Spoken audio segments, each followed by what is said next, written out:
Preciados amigos, un saludo cordial.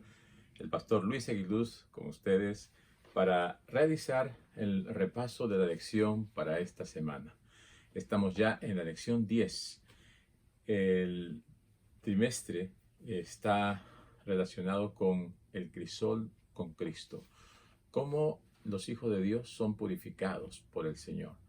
Y esta semana, de manera específica, estamos tocando el tema templanza en el crisol. Quisiéramos tener una palabra de oración. Querido Dios, pedimos tu presencia, pedimos tu bendición y pedimos la unción de tu Espíritu Santo al repasar la lección de esta semana. Lo pedimos en el nombre de Jesús. Amén. Muy bien, mis queridos amigos, mis queridos hermanos. Esta lección está basada en el texto que se encuentra en el libro de San Mateo, capítulo 5, versículo 5, que dice: Bienaventurados los mansos, porque ellos recibirán la tierra por heredad. Así que el título está relacionado con templanza y el versículo de memoria con mansedumbre, ¿no? Y hay una relación bastante estrecha entre estos dos términos. Por ejemplo, el término templanza. Templanza es una virtud, ¿no? Una virtud que permite al individuo controlar las pasiones, los impulsos, los vicios y todas aquellas cosas que nos seducen hacia los deseos y los placeres y que nos quitan el buen juicio, que nos permiten que nosotros tomemos buenas decisiones. Y está relacionado con la prudencia, con el discernimiento, con la precaución y la sabiduría. Así que la templanza está aquí en el libro de Gálatas, capítulo 5, versículo 23, dentro de uno de los frutos del Espíritu. Aquí en Gálatas 5, 22 y 23 dice: Mas el fruto del Espíritu es amor, gozo, paz, paciencia, benignidad, bondad, fe. En el 23, mansedumbre, templanza. Contra tales cosas no hay ley. Qué interesante que el Señor nos dé a través de su Espíritu Santo la capacidad para que nosotros podamos desarrollar estas virtudes. Estas virtudes son las que van moldeando nuestro carácter, son las que van determinando nuestra forma de ser, el cómo nos relacionamos con Dios y también cómo nos relacionamos con nuestro prójimo, ¿verdad? Yo quisiera compartir con ustedes lo que en un estudio hizo Henrietta Mears. Ella llama al fruto del Espíritu las 9 gracias y los presenta de la siguiente manera. Dice que hay 3 que están en relación con Dios, y estas son el amor, el gozo y la paz. Hay otras 3 que están en relación con uno mismo, ¿no? Que es la fe, la mansedumbre y la templanza. Y hay otras 3 que están en relación con nuestro prójimo, que es la paciencia, la benignidad y la bondad. Así que cuando hablamos de mansedumbre, templanza y fe, es en relación con nosotros mismos, es en nuestra relación personal, de cómo nosotros estamos capacitándonos con el poder de Dios para que nuestro carácter sea controlado, ¿no? Cómo tener dominio propio, cómo controlar nuestros impulsos, nuestras reacciones, nuestros exabruptos, cómo poner al control del Espíritu Santo todas aquellas cosas que antes no podíamos controlar por nosotros. La lección nos dice que la mansedumbre pues se define como soportar el agravio con paciencia y sin resentimiento.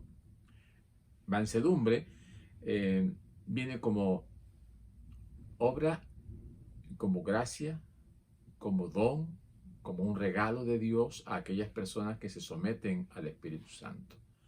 La mansedumbre de espíritu puede ser un arma poderosa en las manos de quienes se encuentran en medio del dolor y el sufrimiento.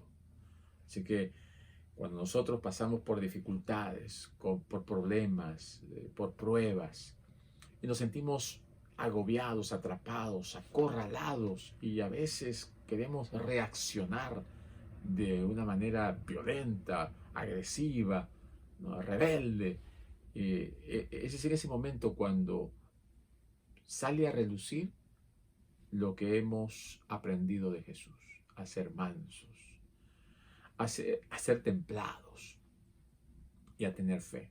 Estas tres virtudes, estos tres frutos del Espíritu Santo que se deben manifestar en nuestra relación íntima, en el cuidado de nuestro carácter.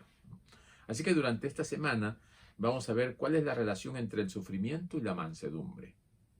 Y vamos a ver también cómo podemos nosotros, con nuestra mansedumbre y aún con nuestra vida, cuando a veces está destruyéndose, cayéndose, haciéndose a pedazos, ser fieles testigos de Dios ante los demás. La mansedumbre, ¿cómo puede ser también una fortaleza y no una debilidad para el cristiano? Porque muchas personas creen que ser mansos es ser débiles de carácter o ser fáciles de controlar por otras personas, pero no es así. La lección de esta semana nos lleva a ver la experiencia de Moisés, ¿no? Moisés se nos dice que fue uno de los hombres que aprendió a ser dirigido, controlado por el Espíritu Santo. Entonces aquí habla de Oswald Chambers, ¿no? Que tiene un dicho, el pan partido y vino derramado por los demás, dando a entender que nuestras vidas deben de ser útiles para los demás. Así como Jesús dice, este es mi cuerpo, esta es mi sangre, que por vosotros es derramada. Él estaba dispuesto a ofrecerse a sí mismo por los demás. También el Señor quiere que nosotros hagamos algo por los demás, en beneficio de los demás. Que llevemos a otras personas a los pies del Señor. Que demos parte de lo que el Señor nos ha dado. Tal vez sea nuestro tiempo, nuestros recursos, tal vez sea nuestros conocimientos y habilidades, tal vez esas capacidades, esas bendiciones que Dios ha puesto en nuestro camino para compartirla con otros. Dios permitió las situaciones en la vida de su pueblo para que pudiese ser un teatro, ¿no? Un lugar en donde se manifestase su gracia y para que el cuidado de Dios sea notorio. Y de esta manera aprendamos también por medio de estas experiencias registradas en la palabra de Dios cómo el Señor es capaz de actuar a pesar de las dificultades y de los problemas. Dios siempre está al pendiente, Dios siempre está cuidando de sus hijos. Es fácil muchas veces enojarse o sentirse herido y reaccionar frente a las situaciones que se nos presentan, pero es allí donde nuestra capacidad, ¿no?, de ser mansos o la mansedumbre de Dios es manifestada en nosotros para poder soportar con paciencia y sin resentimiento las cosas que comenzamos a vivir. Ezequiel capítulo 24, versículos 15 al 27, ¿no? ¿Qué estaba pasando en la experiencia del pueblo de Israel? Y que Dios quiso a través del profeta Ezequiel enseñarle. Ezequiel tuvo que pasar por un crisol, tuvo que pasar por una experiencia muy dura, pero Dios quería enseñarle al pueblo algo a través de la experiencia de su siervo. Así que Dios le dijo, ¿no?, que su mujer iba a morir. Así que la muerte de su esposa iba a ser un ejemplo para el pueblo de Israel. Y le dijo que no hiciera luto, que no manifestase dolor, porque esto sería un ejemplo para el pueblo, ¿no? Y el pueblo iba a ver en él algo de lo cual tendría la oportunidad de decirles, esto que está sucediendo a mí es lo que le está sucediendo a ustedes. Y en Ezequiel capítulo 24, versículo 24, Dios le dice a Ezequiel, pues os será por señal, según todas las cosas que él hizo, haréis. Cuando esto ocurra, entonces sabréis que yo soy Jehová el Señor. Así que a través del ejemplo de Ezequiel, el pueblo de Israel llegaría a convencerse de la verdad acerca de quién era Dios, Jehová el Señor. Y verían esta verdad al experimentar el cumplimiento de la profecía en la vida de Ezequiel, la cual simboliza también el sufrimiento que enfrentó tanto él como el pueblo. O sea, se estaba reflejando en Ezequiel lo que el pueblo estaba viviendo.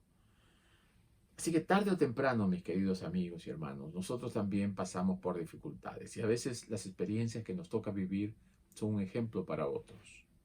A veces vemos a nuestros hijos sufrir y nosotros nos quebramos. Quisiéramos que lo que están pasando ellos nos pase a nosotros.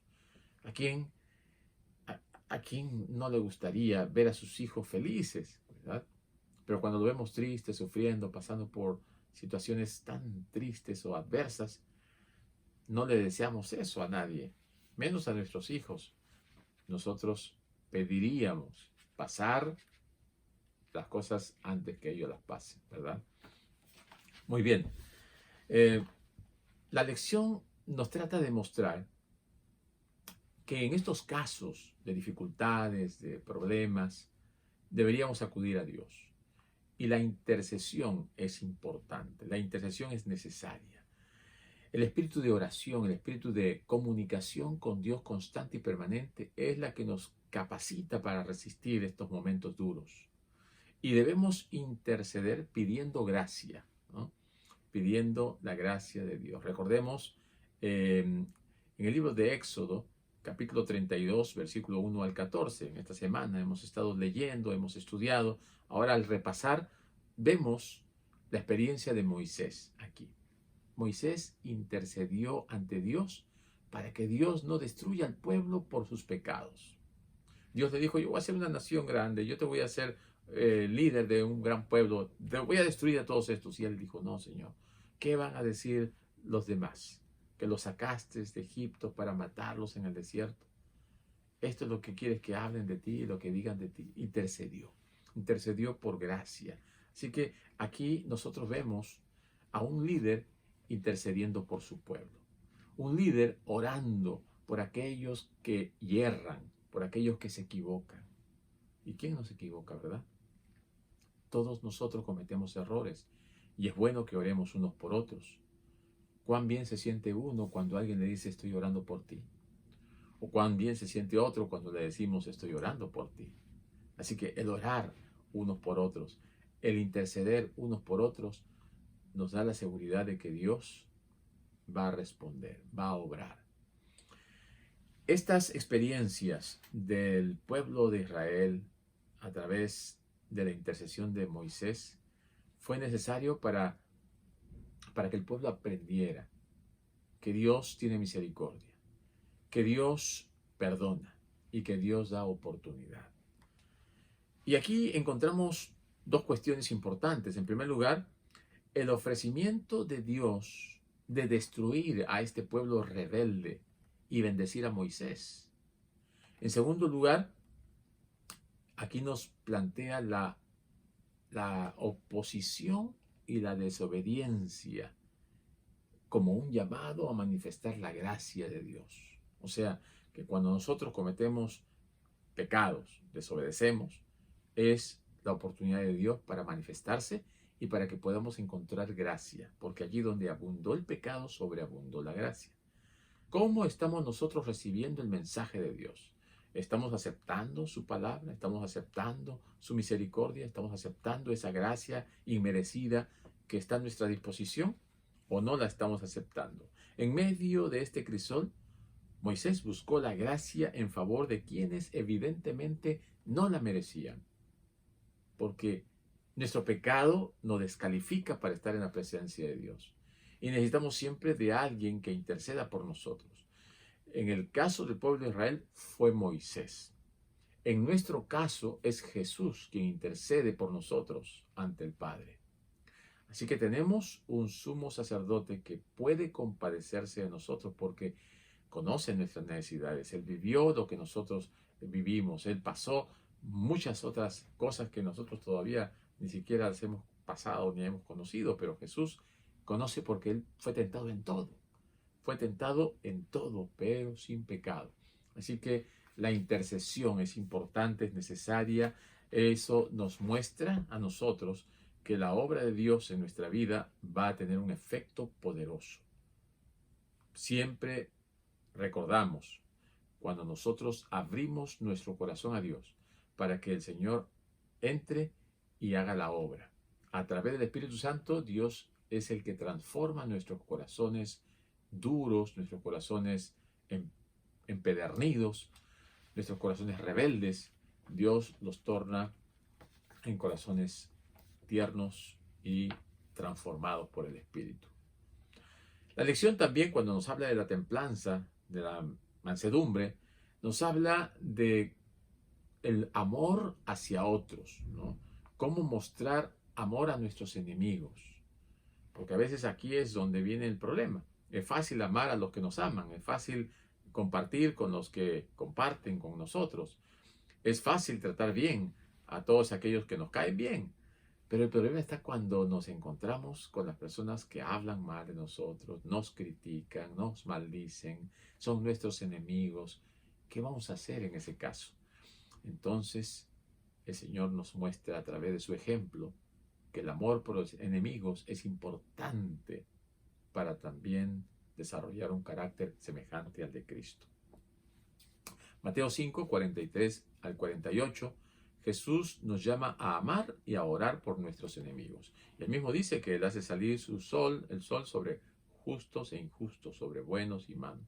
La lluvia cae sobre todos, no importa si una persona es buena, sigue a Dios, o es rebelde y le da la espalda a Dios. Dios trata a todos por igual. Y de esta manera el Señor nos exhorta a que seamos también buenos con todos. Tratemos bien a todos. Oremos por todos. El amor por nuestros enemigos no pretende ser un sentimiento que tengamos por ellos, sino acciones específicas hacia ellos que revelen el cuidado y la consideración. Ser perfecto a los ojos de Dios es amar al adversario. Y esto requiere ser manso de corazón, algo que solo Dios puede dar.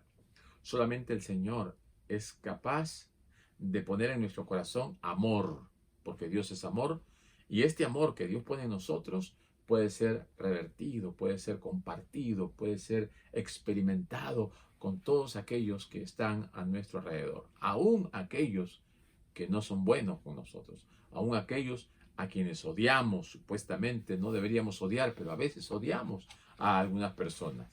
Y debemos orar pidiéndole a Dios que quite ese sentimiento que nos hace daño, ese resentimiento, ese corazón amargado que a veces aflora, ¿no?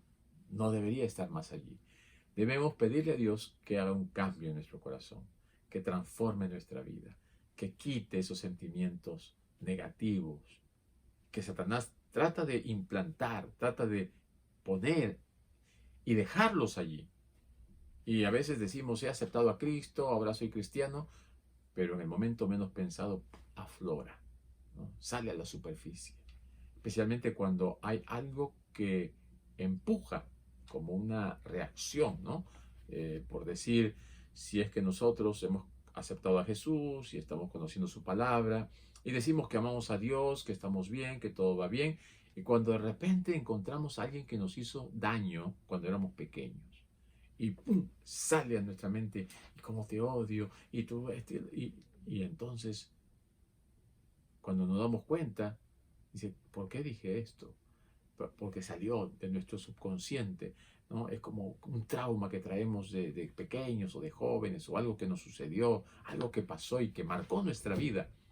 Entonces debemos pedirle a Dios que nos ayude a cambiar esa actitud, a cambiar ese sentimiento, a controlar aquellas cosas que nosotros pensamos que ya han sido olvidadas o perdonadas, pero que todavía están allí. Y esas cosas son las que muchas veces nos hacen daño. Confesemos todo a Dios. Confesemos a Dios de todo corazón todas las cosas que nos han hecho o que hemos hecho. Y pidámosle a Dios que nos dé un corazón nuevo, un espíritu nuevo. Que podamos nosotros sentirnos en paz, que podamos sentirnos felices. Y frente a las dificultades, podamos mantener un espíritu equilibrado. La templanza que estamos estudiando esta semana es la que nos ayuda a mantenernos en ese equilibrio. Y La mansedumbre, que viene conectado juntamente con ella, es la que nos ayuda a soportar, a resistir a aquellas cosas que los demás nos hacen, aquellas cosas que los demás nos dicen. Y entonces, con el poder del Espíritu Santo, tenemos el, el don, ¿no?, de poder tratar bien a esas personas, de poder responder positivamente a las cosas malas que nos puedan estar haciendo. Así que hay que amar a los que nos hacen daño, a los que nos hieren, a los que quieren lo peor para nosotros. En la lección del día miércoles nos habla acerca de, dice, una boca cerrada.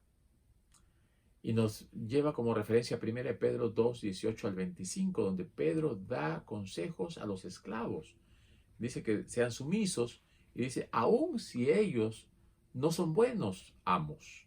Entonces, estar sujetos a los amos, estar dependientes de una forma correcta, ¿no?, porque habían muchos esclavos que se hicieron cristianos y los amos no eran cristianos y a veces los trataban mal y decían, ustedes déjense llevar por el Señor, obedezcan a sus amos, no sean rebeldes, Dios está con ustedes. De igual manera, en esta época también nosotros tenemos ciertas actitudes que nos hacen rebelarnos, nos hacen actuar de una manera muy incorrecta.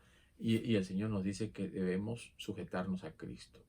Cristo nos dio ejemplo, aún en los momentos más difíciles, más duros de su experiencia, el Señor se sujetó al Padre. Es terrible ver cuando alguien trata a otro injustamente. Es terrible ver cuando vemos la injusticia y a veces nos sentimos maniatados, como que no podemos hacer nada o tal vez muy poco. Y al igual que Jesús, no siempre nos salvaremos de la injusticia, ¿no?, porque aún con Jesús fueron injustos, pero lo que el Señor quiere es que no quedemos en silencio, en el sentido de no contárselo a Dios, de no pedir ayuda a Dios. No debemos quedarnos callados, pero muchas veces frente a los que nos hacen mal debemos quedarnos callados porque es una muestra de mansedumbre. No responder, no criticar o no contraatacar, ¿verdad? Porque a veces cuando alguien me dice algo, lo que yo quiero es responder de una manera más fuerte para mostrar quién tiene más poder. Y en el cristianismo no hay tal cosa de que yo puedo más que tú, o yo sé más que tú, o te voy a minimizar. No, eso no es de cristianos. Tenemos que aprender de Cristo. Cristo es nuestra roca y nuestro refugio. Con mucha frecuencia, los más orgullosos, los más arrogantes, los más agresivos son los que tienen problemas de baja autoestima. Y tratan de manifestar, ¿no?, a través de sus actos, sus hechos, sus palabras, algo que no hay en ellos. El Señor es un ejemplo de humildad, de mansedumbre. Y el Señor nos quiere mostrar que nosotros necesitamos tener seguridad, pero en Él. Necesitamos tener dignidad, necesitamos tener aceptación, pero en Cristo. Cuando nos sentimos dignos de estar en la presencia del Señor por lo que el Señor ha hecho en nuestra vida, no necesitamos ser arrogantes, no necesitamos mostrar soberbia. La arrogancia, el orgullo, la soberbia son características de Satanás, del enemigo. Dios, más bien por el contrario, manifiesta humildad, mansedumbre, templanza, que son frutos del Espíritu Santo y que deben ser la manifestación de un espíritu consagrado a Dios, entregado al Señor. Una vez más, nos lleva a la palabra de Dios, al Salmo 62, 1 al 8, y aquí en este Salmo encontramos las experiencias de David y él cómo busca a Dios, cómo él pide que el Señor sea quien lo dirija, quien lo controle.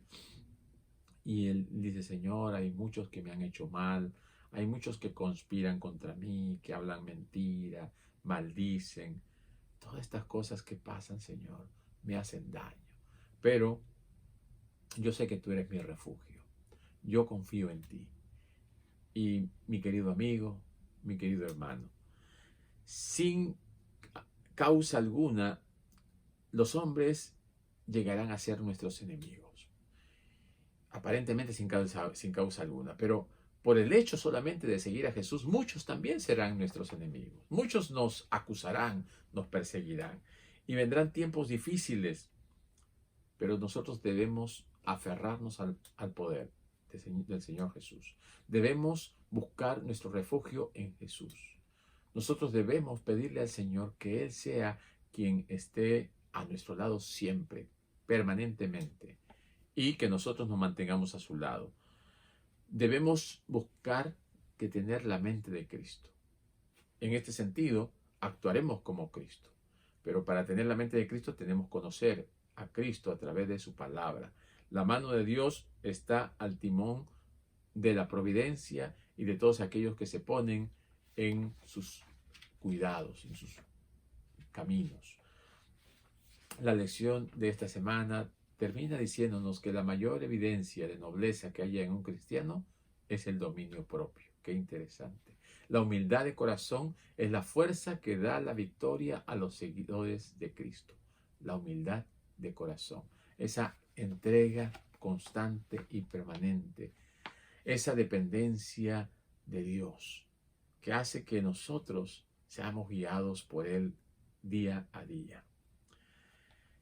En la vida cristiana, mis queridos amigos, hay algunas características que son manifiestas, que son visibles y que en el carácter del cristiano se reflejan. Allí está la conquista del amor, el poder de la fe y el desarrollo de la mansedumbre. Solamente aquellos que manifiesten los rasgos de carácter de Cristo podrán soportar los momentos más difíciles de la historia de este mundo.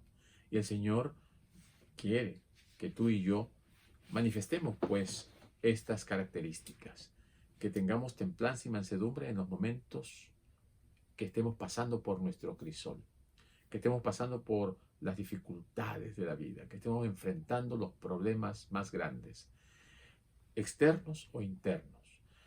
Tengamos dificultades que no podamos controlar.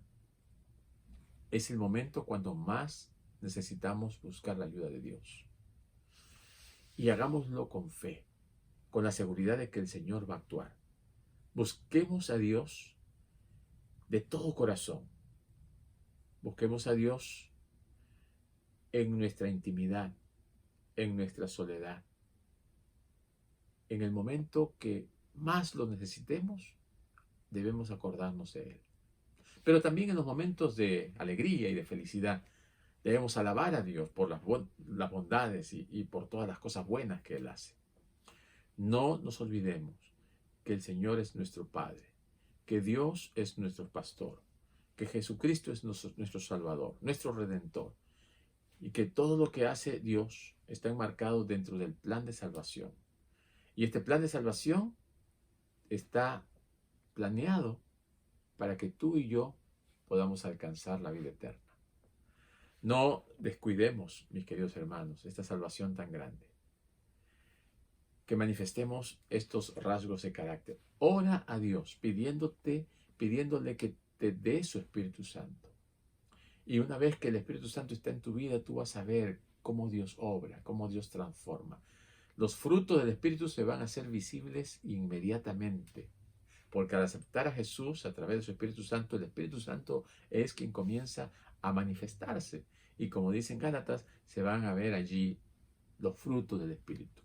La gente va a ver, tus vecinos van a ver, tu familia va a ver. ¿Qué va a ver? El amor, el gozo, la paz, la paciencia, la benignidad, la bondad, la fe, la mansedumbre, la templanza. Así que yo te invito a que en el momento de la dificultad busques a Dios. En el momento de la adversidad busques a Dios. Pero también en el momento de la alegría y de la bendición busques a Dios.